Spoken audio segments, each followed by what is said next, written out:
Welcome to True Crime with Strategic Eyes. Strategic back again. All right. All right, ladies and gentlemen, welcome to another edition of True Crime Strategic. We're starting a little bit early today. I got work, so, I definitely was like, let me jump into this, man. We got a really good show for you guys. We're going to be reacting again to Nancy Grace. We don't do it too often, but we do it often enough because we love Nancy. And sometimes she has the goods, man. I think she's got a good show. So I was told by the research crew that we're going to get some bombshell information today. I purposely did not watch this because I want to give you guys a raw and real reaction to this information. We're going to be talking about David, our favorite pop star, D4VD. I think that justice is coming. Justice is coming. We just got to be patient, ladies. Guys, oops, sorry about that.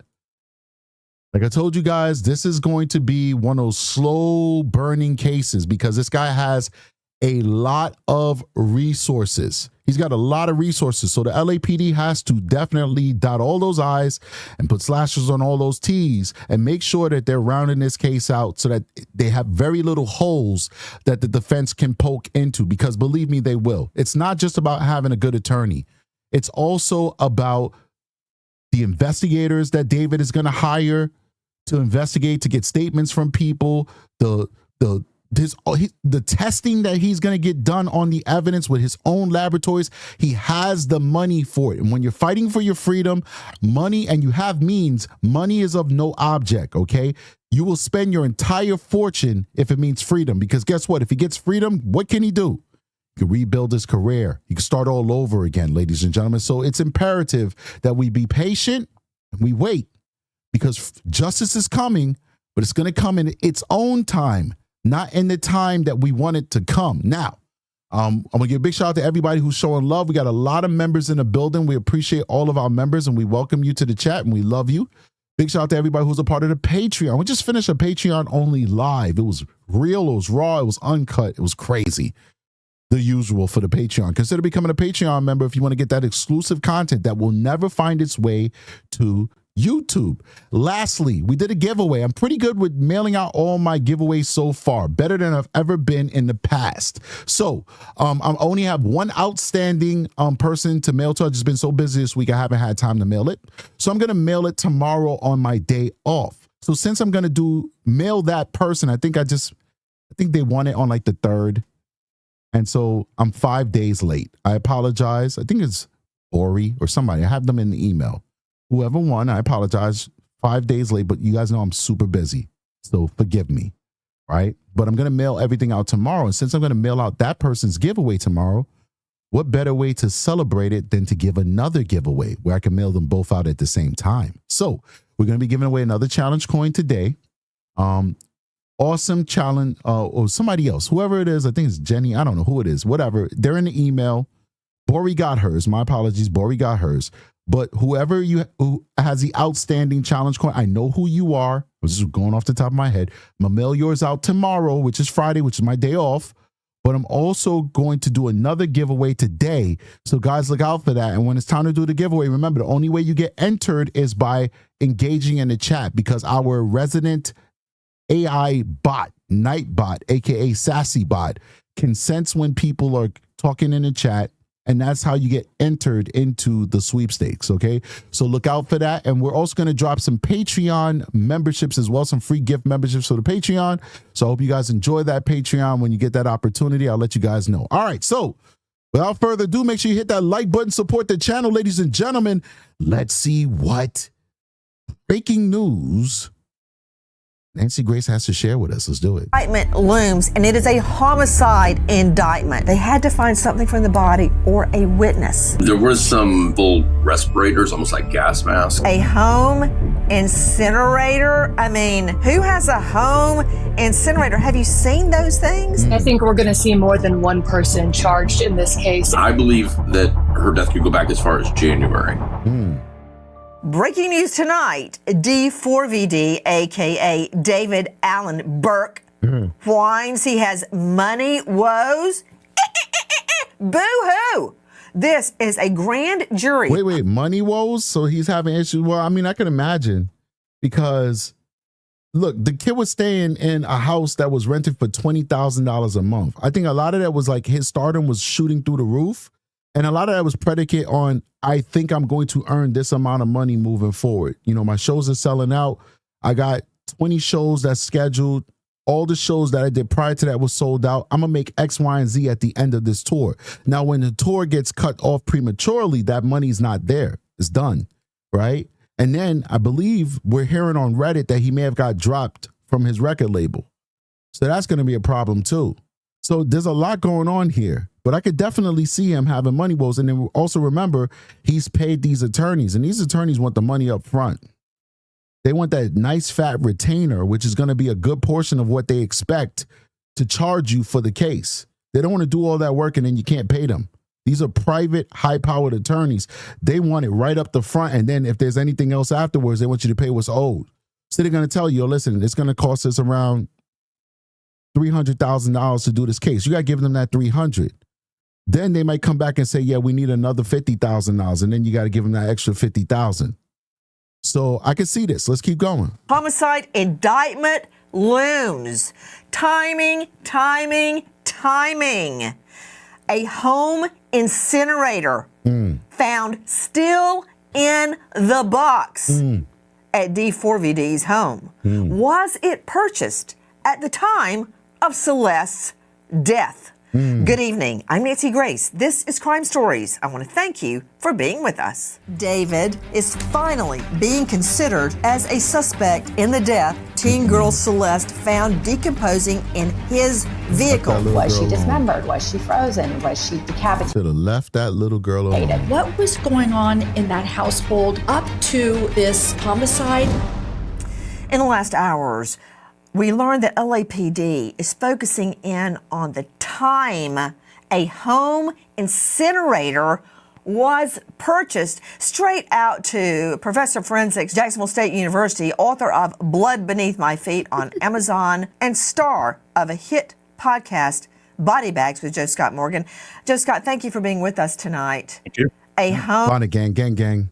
We back in business, baby. Bonnet gang, let's do it. Home incinerator. I mean, who has a home incinerator? Have you seen those things? Yeah. They're huge. They're huge. Why do you need a home incinerator? That's a good question. Yeah, the fact that there is a burn cage that's even being alluded to here, Nancy, Right. is quite fascinating. And here's why. A burn cage can burn up to 1,600 degrees Fahrenheit. Nancy, that's in the same neighborhood as an actual crematory, all right? With a crematory, which works on natural gas, it has to be sustained for about 2 to 3 hours. It can render down an entire human remain. Wow. All right. If that's the goal here with this thing, there are actually cases out there where burn cages have in fact been used to render down human remains. Wow. I'm not saying that that's what's involved here, but the fact that there is one in close proximity to where she was found is certainly from an investigation. Now, the thing is, when you burn human flesh, it smells bad. So I'm wondering where they would actually do this burning of the body. I could not see them doing it on that property without that entire community smelling like death. So they would have had to have done it somewhere else. And maybe that could be why he was, located in these different areas. Maybe he's like kind of scoping out where he would do this, because that's something that you would need to do in the desert. Late night, desert.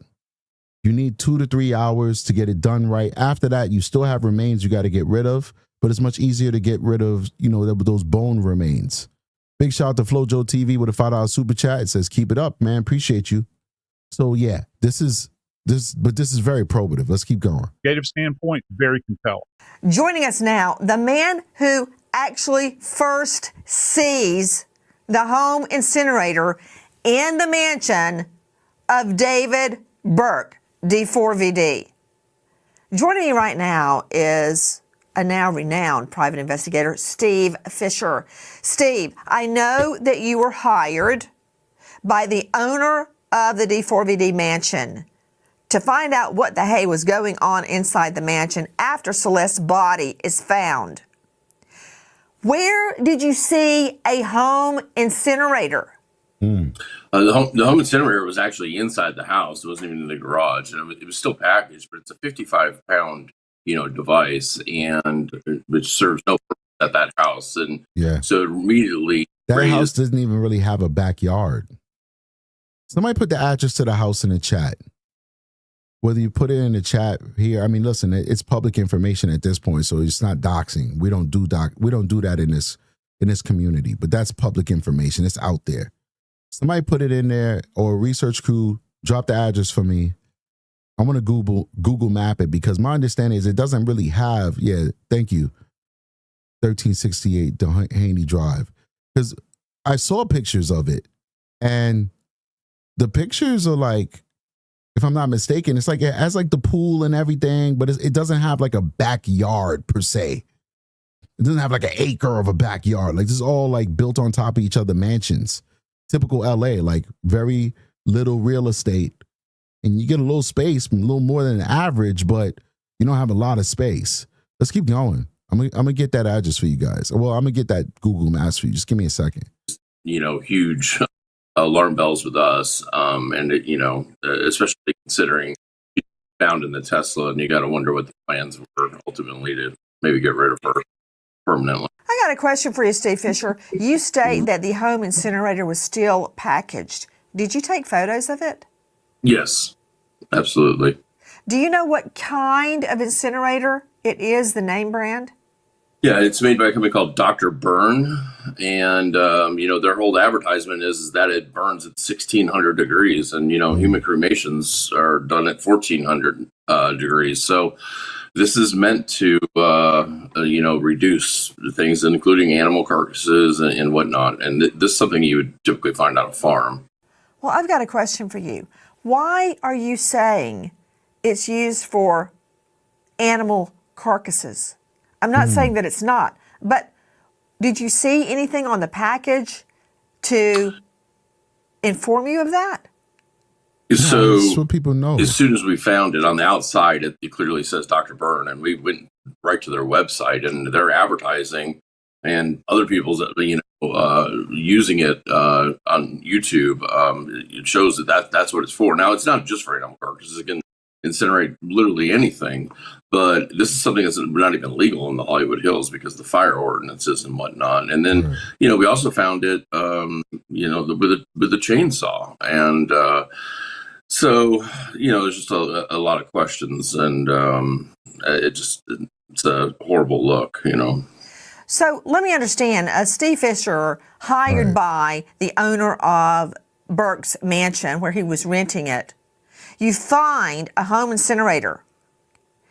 What I find very critical, two things. If you go to the, as you're calling it, Dr. Burn, it's original burn cage. There are YouTube videos about burning animal carcasses. Before she gets into the burning of the animal carcasses, as you can see here, there's not a lot of space here. Like, you would think that this is not a part of that property. This appears to be county property. I don't know why they wouldn't extend their property out this way, but I mean, I could think of a couple million reasons why. $1 million reasons. It's not that simple. Just expand your property out here. But you see, it's like a slither. They have a little bit of a black yard, a nice big pool and all that good stuff, but they don't have like the space where you could burn this body and the smell not be able to be traced right back to this home right here. They're all on top of each other. So this is actually probably the most ideal property based off of where it's at, like kind of like on a corner, and then like there's no development over here. But like I said, you burn a body and that body is going to smell. And then, there's so many mansions over here that people are going to say something. They really are. It's not the place for that. Anyway, I just wanted to bring that to you guys' attention so I can get back into this. So if I looked up home incinerator to burn carcass, that would pop up. Curious. So right there, and I'll circle back to you, Brian Fitzgibbons, there needs to be a full-on digital search as to whether that query was ever typed into anybody's phone, laptop, iPad, you name it. But, okay, so I know that pops up. But what I find very critical, Steve, is the date of the purchase. For instance, let me just throw this at you. You remember Brian Koberger, of course, who goes on Amazon and buys a dagger, a K-bar knife that was used to murder 4 innocent University of Idaho students. And his Amazon search was uncovered, and the purchase, and where he looked to buy a replacement after the murders. We know, for instance, cult mom Lori Vallow goes onto Amazon and buys a wedding dress, a groom's outfit, and a ring before her new husband's wife is killed. You know, Amazon is a beautiful thing. So I'm curious, Steve Fisher, when the burn cage was purchased. We've heard about the burn cage. What we haven't heard about is, what does it prove? Is it probative? It was still in the package. It wasn't used to destroy her body. But if I can draw a nexus between the time of her death and the time that burn cage was purchased, I got something. What about it, Fisher? Yeah, so we don't have the exact date, but it just so happened that on January 19th, the owner had an inspection done of the house. It was very thorough with photographs. At that time, we know that the burn cage was not at the house on January 19th. And so sometime between the 19th and, when the search warrant happened in September is when this arrived. Yeah, everybody's talking about my bonnet. I have a confession to make. I'm coming out the closet. I just wish David would join me. I'm a bonnet sexual. And, it's also around the time that the new Tesla arrived on February 1st. So there seemed to be a lot happening at the end of January, beginning of February. But as of January 19th, it was not there. But after, as of September, it was there. So it appears it was ordered between those dates. Okay, joining me, as I said, an all-star panel. Joe Scott, you've got a question for Fisher? Hey, Steve. Hold on. Joe Scott, I got to warn you about one thing, Joe Scott. Yeah. Isn't it true, Steve Fisher, that you were called in front of the grand jury? Can you confirm that? I can't say anything about a grand jury. Okay, well, if you had not been... Aki didn't like that joke. We're just joking, ladies and gentlemen. I know it's not the Patreon. I apologize, but we're not making fun of anybody. We're talking about bonnets. We support everybody here. We're freedom fighters, for real, for real. We do support everybody. So that was not to hurt anybody's feelings. I didn't talk about anybody. I said bonnet sexual. That has nothing to do with anybody, okay? So, yeah, and we got a lot of support from all types of groups here on this channel. So I'm going to throw that out there because Aki's nervous. Not the Patreon. It's not the Patreon. I get it. I respect it. Thank you, sis, for showing love.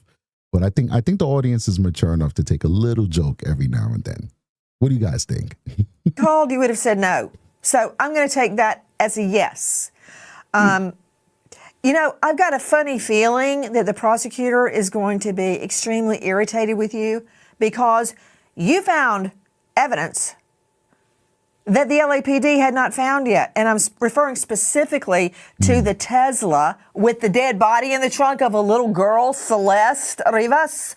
You found that, and you scoured the neighborhood and got the Ring doorbell cam and the surveillance cam and could show that the car was being moved around the neighborhood so nobody would complain it's parked out in front of their house. You even caught one of the driver's face. You still haven't revealed to me who that is. And LAPD or the DA's office didn't find any of that. So I guess she's a little ill with you right now. That said, I have a source telling me you were called in front of the grand jury, whether you confirm it or deny it. Okay, Joe Scott, the point being he may not be able to answer some of our questions, but have at it. I'll try to make it as general as possible. Hey, Steve, Joseph Scott Morgan. I got a question for you. I've been through this area before, only as a tourist. I could never afford, to even know anyone there. High dollar area. If you rent a place up there, it would seem odd that it would be incumbent upon that person to do their own landscaping work. That's a fact. And I'm fascinated about this chainsaw and this idea that I'm sure the shrubs are lovely. Right. Or and you've got this, from what I'm understanding, an unopened chainsaw there. What would be the purpose of someone having this thing? And when did it show up?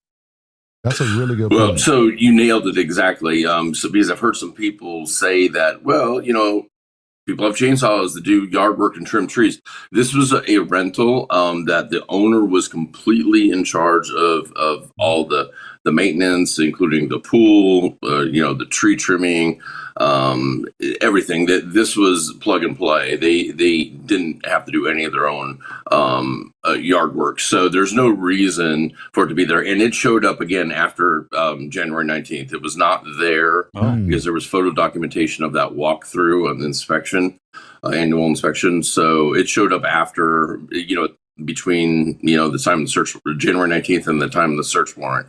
But you're absolutely right. They're not responsible for any of that maintenance, and can't think of any reason that they would need a chainsaw there. Yeah, I mean, honestly, joining us now, Melissa. I agree 1,000%. First of all, big shout out to Dr. Cataclysm with 20 gift membership. Thank you so much, Dr. Cataclysm. So kind to you for the 20 people. 20 people. Man, that doctor money is good. For the 20 people who just got a free gift membership on behalf of Dr. Cataclysm, please make sure you say thank you to him. That is so generous of him. Now, I got to say, big shout out to Saved by Grace, who's now a recruit member. Welcome to the family, Saved by Grace. I got to say, there's no reason why David should have had these things. There's no reason. He is renting a place, a mansion in the Hollywood Hills. Landscaping is part of the deal. You don't have time to find a landscaper and pay for a landscaper. You're a celebrity, you're a rich person, you want the place to be furnished in most instances. Used places usually come fully furnished. They're basically like Airbnbs for long-term stay.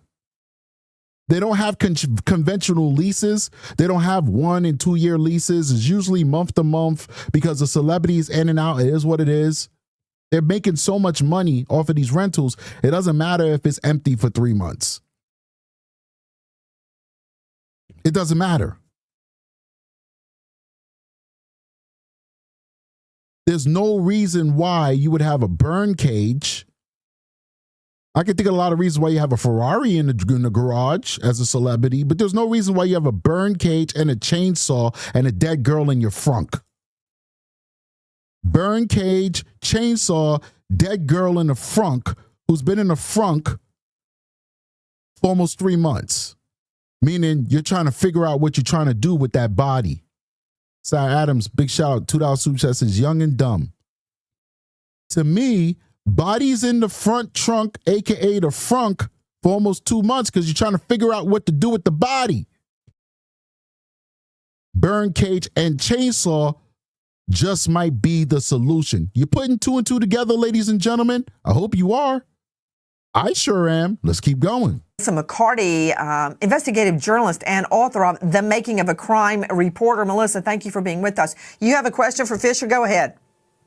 I do. Hey, Steve, 2 questions for you. One is, who were the 2 items addressed to? Was it the owner of the house or somebody else? And also, it's my understanding the LAPD, they did not take those items as evidence, but do you know if there was any kind of brushing of fingerprints to see if David or somebody else in his inner circle at one point laid their hands on those boxes or collected those boxes, touched them to link the 2? Very good question. So they did not take the items. We contacted them and asked them specifically about it, and they told us that they photographed them, but they did not fingerprint them. I think it wasn't a smart move not to take the items. I think that's a missed opportunity, but they can still use it as evidence because there's photos. They don't need the physical items. You don't even take like really large items in many instances. They said that this is like a big old burn cage. If it's in the box unopened, I think documenting it is enough. But certainly in a homicide case, you would think and you would hope that they would have the wherewithal to say, you know what, let's just take this. Let's just take it. They didn't, though. Sad stuff. And, there was but not the end of the world. Not the end of the world. Sad stuff, but not the end of the world. no dust or anything on them. And they didn't appear to luminol them either because they hadn't been removed from the packaging. So as far as who they were addressed to, they were addressed in a fake name, somebody that did not live at the residence, but they accepted the packages at the residence. And we believe, just from the investigation we've been able to do, that they used prepaid gift cards. All right, so here we go. This is a problem. Well, before I jump into this, I got to show love to you guys. So Saved by Grace wants to know, with $2 super chat, wants to know if she could join the bond again. You can. Just get yourself a bonnet and some D4VD glasses. These are special glasses. When you look through them, you see murder. Sarah Adams with another $2 super chat says, reduce to ashes minus any DNA. Appreciate you guys. Thanks for supporting the channel, guys. Now, he said that the burn cage was mailed to the house under a fake name and was paid for with gift cards. Murder. It's over. Oh, my God. Guilty as charged. Murder. Do you hear what I'm telling you, ladies and gentlemen? Murder. Guilty as charged. Oh, my God. Who pays for anything with gift cards? If that was a prop for a music video, you would not pay for that with gift cards. You pay for that with a credit card so that you could write it off under your production company as a prop at the end of the year. You only pay for these things with a gift card if you don't want it to be traced.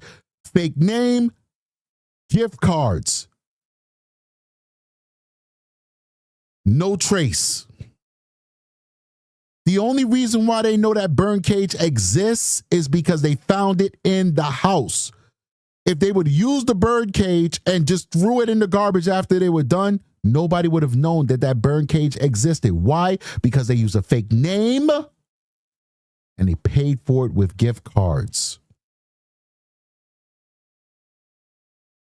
If that is not guilty knowledge, guilty conscience of guilt,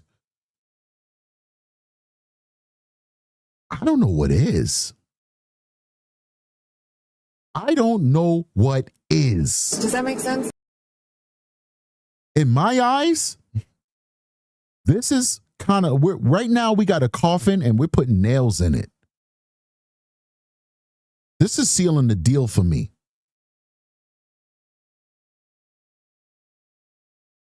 There are a lot of people who are involved in it. There's a lot of young, pretty people I think that's going to end up going to jail over this. All those beautiful people that David like to hang around, all those pretty sexy people, those sexy people going to jail, in my opinion. I don't know. We'll find out. What does my word mean? Absolutely nothing. There's a lot of sexy people going to jail. Those little fools prancing around like little fairies in that little rich house, they made bad choices. They chose the wrong team, and they are going to pay. Big shout out to Dr. Chasm. $2 super chat says, do not redeem. You know, he be doing them high-minded jokes. It'd be taking me a while to figure out what Dr. Cataclysm was saying some of the times. This is crazy. Let's keep going. Let me bring it back just a smidgen. And we believe, just from the investigation we've been able to do, that they used prepaid gift cards to purchase the items. Whoa, wait. You're giving me all new information. Wait a minute. Are you telling me, have you told anybody else this? Are you telling me the home incinerator was addressed to a fake name, but somebody in that house accepted the package? Wow. Yes. Mm-hmm. Correct. How do you know that? Did you see the name? Yes. What was the name? How do you know it was fake? Well, when I say fake name, it's somebody that does not live at the residence. It's the name of a female that does not live at the residence. Yet they accepted, they signed for the package through DHL. Oh, I'm learning so much right now. Okay, so this guy did not go run down to Home Depot and buy a home incinerator. That means somebody went online, Steve Fisher, and ordered it. Would you agree? Absolutely, and I'm sure those records are very subpoenable. Okay, And this is why you need an investigative grand jury, and this is why it's taking so long. It's taking so long because you have to subpoena all these records, and it takes time. It takes time. It takes time. We work in a case right now, can't go into too much detail, but a person met somebody off the internet and something really horrible happened to them. Please stop meeting these stranger men off the internet, ladies and gentlemen. It's dangerous. We know it happened. We got our PC, but we don't have PC. I mean, be accurate, because we don't know the name of the person. We have pictures of the person. We don't know the name of the person. And for us to get that name, we have to go through the courts and we have to subpoena these online records, and it takes time.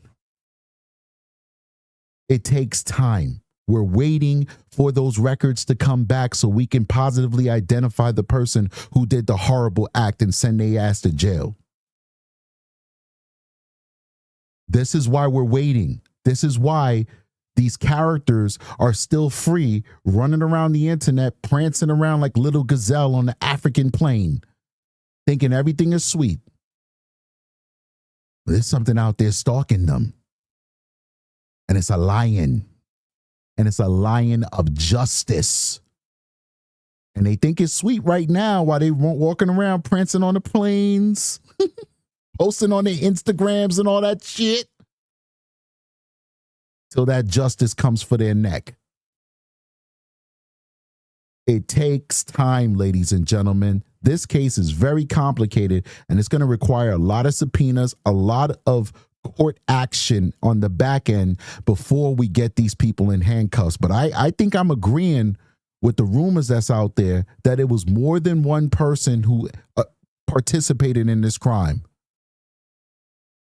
I think it's a bunch of really dumb, immature people who look like adults, who made bad choices and backed the wrong team. When they found out what was happening or what happened, they should have went to the police, but they chose silence and possibly participation, and that makes them just as guilty as the schmurderer, whoever that may be.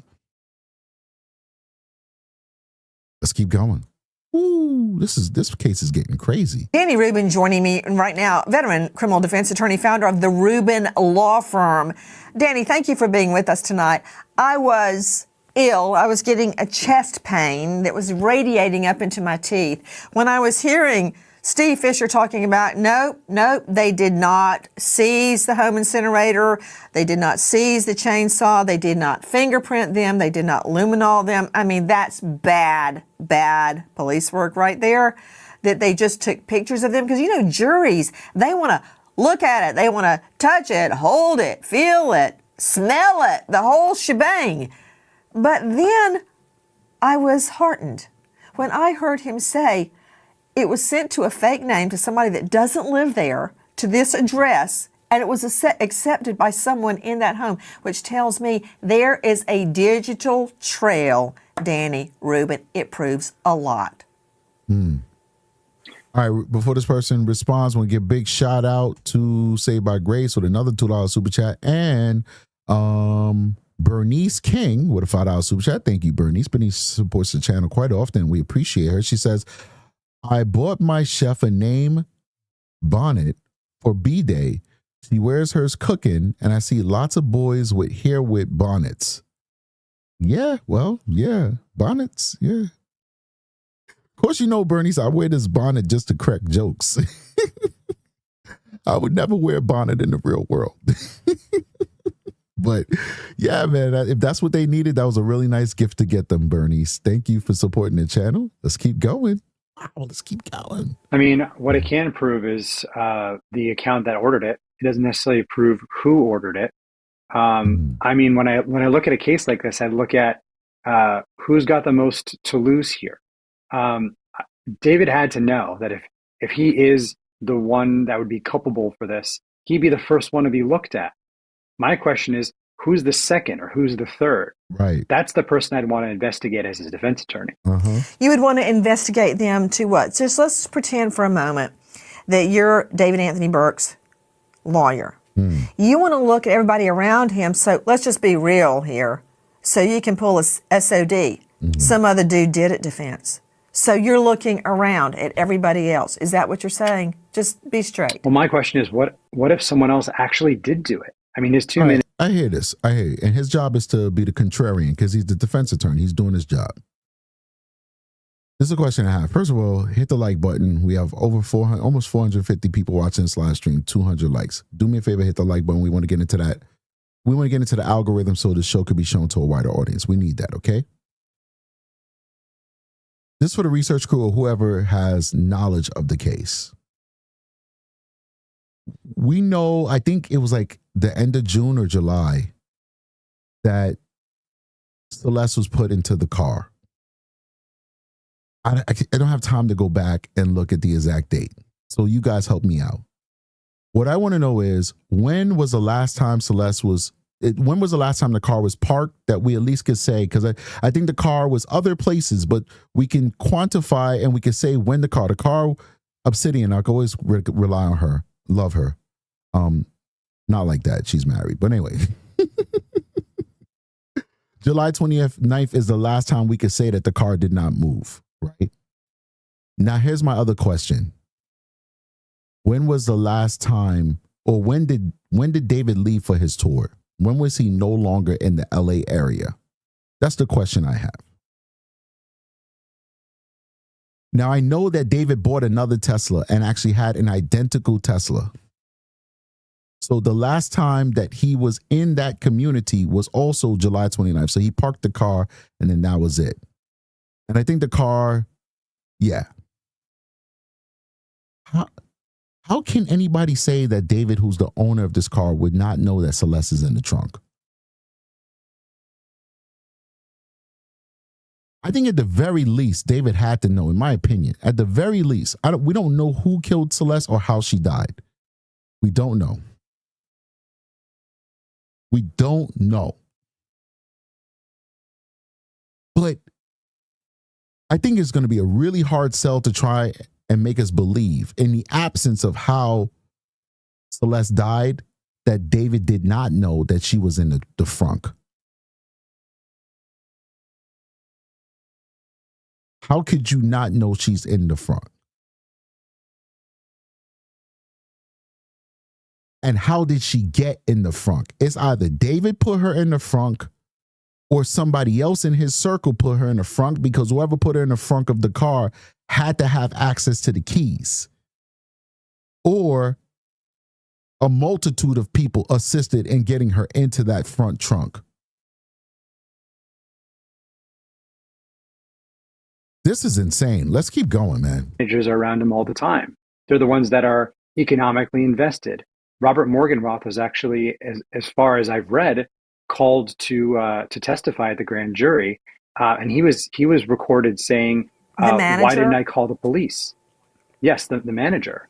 Okay, so they tried and it worked in the Top Mom Casey Anthony murder case when she got her mother, Cindy Anthony, to go on the stand under oath and fall on her sword and take the blame for the highly damning searches for how to make chloroform.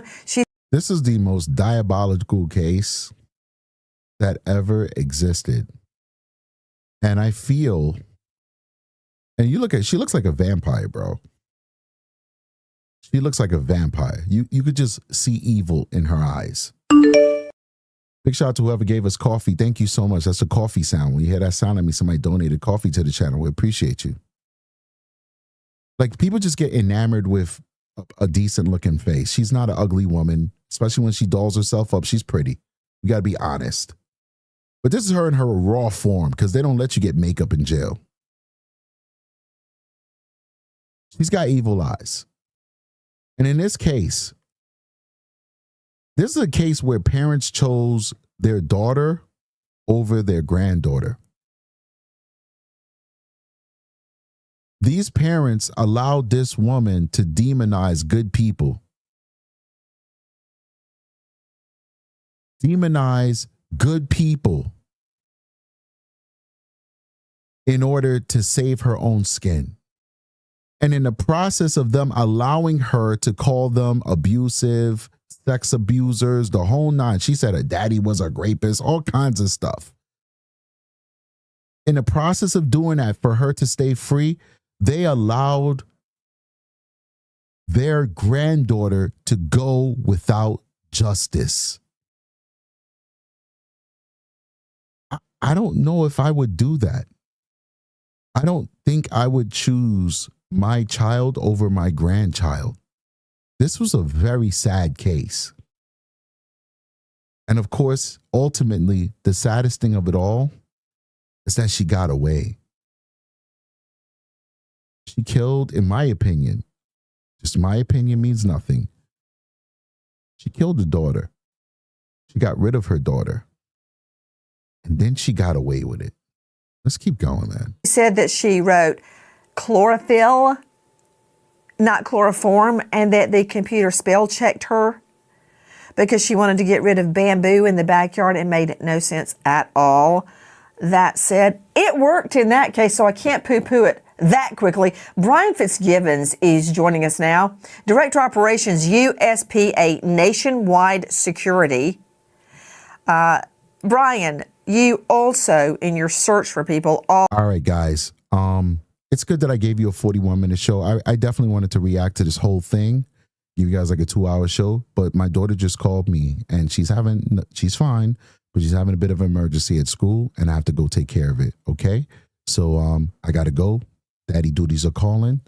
Please make sure you like and subscribe. Enjoy the channel. I'll come back probably tomorrow or something like that, and we'll complete the rest of this, okay?